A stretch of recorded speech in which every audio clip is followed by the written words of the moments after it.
Merci à vous déjà d'être là. Alors Marc, on a un petit peu parlé déjà de ce qu'est Percode, de ce qu'est le stockage ADN dans la précédente table ronde. Moi, j'aimerais bien quand même qu'on y revienne un petit peu plus pour qu'on explique un petit peu ce que c'est, parce qu'il y a une valeur un peu, je ne vais pas dire de rêve, mais enfin, c'est potentiellement, et Melpomene, je dois vous entendre aussi, c'est potentiellement quelque chose qui peut révolutionner, on emploie ce terme à travers, j'en ai conscience, mais un data center sur un gramme, sur un grain de riz, concrètement, c'est ça que représente aujourd'hui, là, en termes de stockage, l'ADN. Oui, oui, exactement. Donc enfin, alors peut-être je voudrais partir d'un constat peut-être avant d'expliquer, ou d'un chiffre, 175 zeta-octets. Donc 175 zeta-octets aujourd'hui, c'est un zeta-octet. Zeta-octet. Ouais. Alors ça fait 1 milliard de téraoctets. 1 milliard de téraoctets, donc 1 milliard de disques durs. 1 milliard de disques durs. Donc ça, c'est la quantité de données, enfin 175 milliards de téraoctets, c'est la quantité de données en 2025, données numériques sur la planète.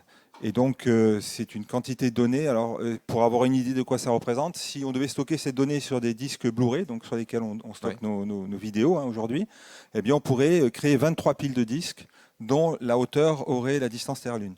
D'accord. Donc, et cette quantité de données, évidemment, elle grandit de façon exponentielle. Elle va pas s'arrêter de grandir. Donc, on fait face aujourd'hui à ce problème en fait de quantité de données générées, de capacité de stockage. Et donc, les chercheurs en fait s'intéressent sur des solutions à mettre en place pour lutter contre ce problème. Et en quelque sorte, l'ADN est une solution. Enfin, l'ADN synthétique. Alors là, on parle d'ADN synthétique, donc on parle pas de. Ça ne porte pas la vie. Hein. C'est pas l'ADN de nos cellules, c'est pas l'ADN qui est dans le noyau. On ne crée pas de virus, on ne crée pas autant le préciser. Oui, c'est important, c'est très important. Donc on crée en fait, on va coder du binaire, on va transformer de la donnée binaire en données quaternaires, donc le fameux code alors quaternaire, ATCG. Ouais, ATCG, donc c'est les 4 bases qui codent tout le vivant. Et qui sert aujourd'hui, Melpomene, à coder des données. Ça peut être une photo, un GIF, une vidéo, n'importe quoi en fait. Oui, ce sujet s'est inspiré par le code quaternaire. Alors, un code qui s'est composé par 4 symboles différents. Alors, ça veut dire, c'est les 4 nucléotides qu'on appelle des nucléotides de l'ADN. Ils sont représentés par les symboles A, T, C et G. Et inspiré par la nature, on a compris qu'il y avait l'idée que dès que les données digitales sont représentées par 2 symboles, le bits, alors, le 0, le 0 ou le 1, on peut passer on peut encoder n'importe quelle information représentée en binaire à une séquence quaternaire. Et comme ça, on peut après synthétiser de l'ADN synthétique, c'est comme Marc l'a déjà expliqué. Alors, c'est de l'ADN qui ne contient pas de gènes, ça ne peut pas produire de vie, mais c'est de l'ADN. Ça reste toujours c'est composé par des nucléotides, c'est de l'ADN. J'allais convoquer mes vieux souvenirs d'études pour essayer de retrouver ce qu'était ATCG, donc c'est adénine, thymine, cytosine, guanine. C'est ça, voilà. Ça. Il n'y a pas l'uracile puisque ce n'est pas de l'ARN. On en avait, voilà. Donc ce n'est pas des vaccins ARN, rien à voir. Rien à voir, qu'on se rassure. Les technologies sont les mêmes après de synthèse. Hein, donc, Pardon ? Les technologies de synthèse restent les mêmes après. Hein, absolument. Des bandes ARN.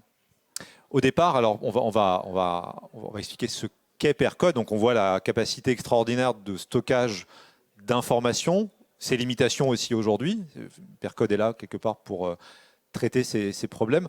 Au départ, vous travaillez sur ces sujets et Melpomene, vous avez travaillé en thèse sur un sujet qui vous a été apporté par Marc. Si je ne me trompe pas, vous pouvez m'expliquer un petit peu comment ça s'est joué au départ ? Je pense que j'ai démarré à l'époque le travail sur le codage sur ADN avec Melpomene, donc elle est aussi. Vous avez démarré ensemble en fait. D'accord. Donc, mais sur proposition de votre part dans le laboratoire dans lequel vous absolument, parce que j'étais en relation avec le laboratoire de l'Institut de pharmacologie moléculaire et cellulaire à Sophia Antipolis, qui m'avait posé ce problème, en fait, cette nouvelle technologie qui émergeait. Donc nous, on l'a abordé du côté TIC, traitement de l'information et de la communication. Voilà, donc, et puis c'est Melpomene qui a démarré sa thèse. Alors aujourd'hui, elle est en postdoc sur le même sujet.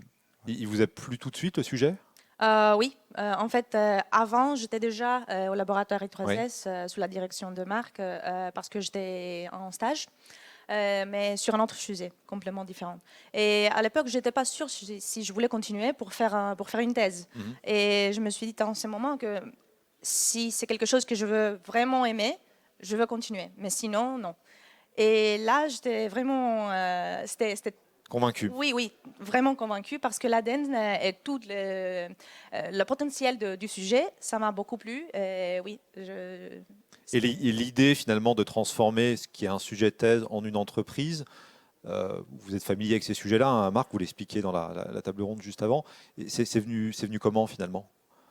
En fait, c'était moi qui aimais beaucoup le sujet. Et après, en discutant avec Marc, on a vu qu'il y avait de potentiel. Au début, je me suis dit pourquoi pas, je pourrais créer une start-up. Il était tout à fait d'accord avec moi qu'il y a du potentiel là. Et on s'est lancé. Et Percode, alors concrètement, quand on arrive un peu sur le fond du sujet, qu'est-ce que vous faites? Parce qu'il y a des problèmes spécifiques, pas des problèmes pour l'instant, hein, avec le stockage ADN, que vous voulez résoudre grâce à Percode. Expliquez-nous un petit peu ce que ça nécessite, un peu de vulgarisation de votre part. Alors, le projet, c'est un projet pluridisciplinaire. Alors, il y a une partie qui contient, qui a à faire avec la biologie, la biochimie, en fait. C'est la synthèse de l'ADN, le stockage de l'ADN, comment on va lire l'ADN qui se fait avec des machines qui s'appellent des séquenceurs, alors le séquençage de l'ADN. Alors, cette partie-là, c'est la partie biochimique. Mais afin d'y arriver, il y a aussi avant la partie d'encodage, alors comment on peut transformer une séquence binaire à une séquence quaternaire. Et comment on va le retransformer après du quaternaire au binaire. Une partie d'informatique, oui. Un petit peu, quoi. Par contre, ce qui est important à noter, c'est le fait que la biologie, la biochimie, en fait, impose beaucoup de contraintes. Parce qu'il y a beaucoup de contraintes par rapport à la synthèse et au séquençage. Et plus précisément, le séquençage va introduire des erreurs.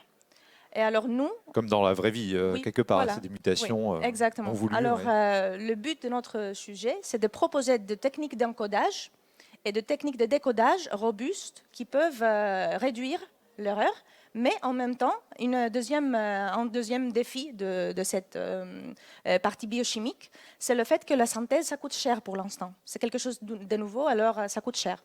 Et notre but, c'est en fait d'arriver de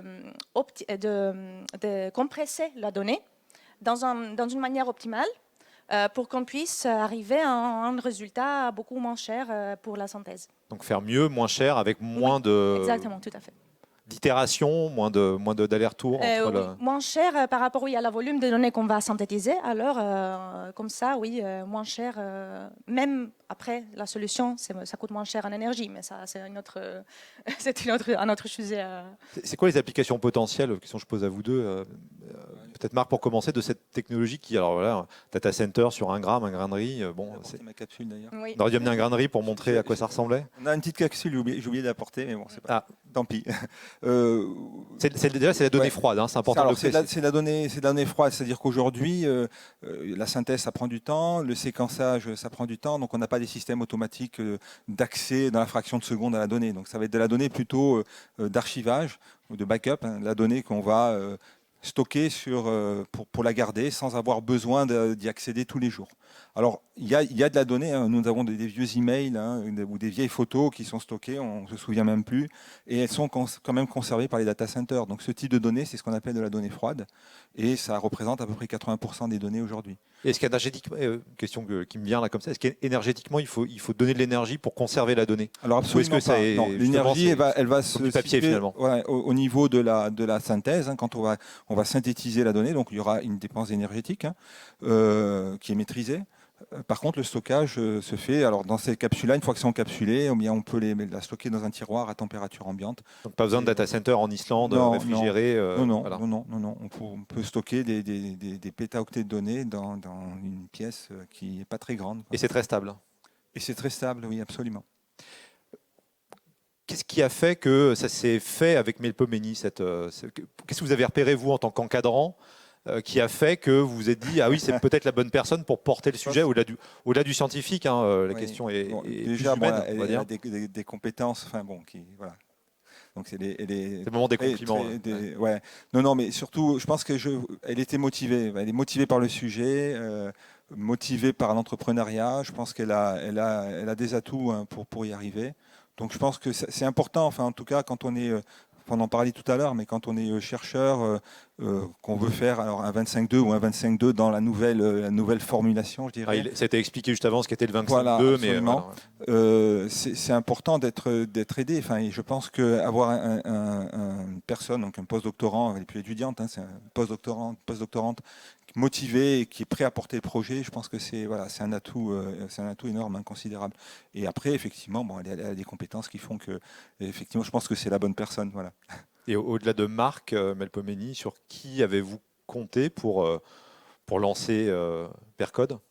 Bon, je savais déjà depuis ma thèse que Marc est une personne qui m'a motivé beaucoup de prendre de l'initiative. Alors, il n'était pas là pour juste me dire tu vas par là et tu restes là.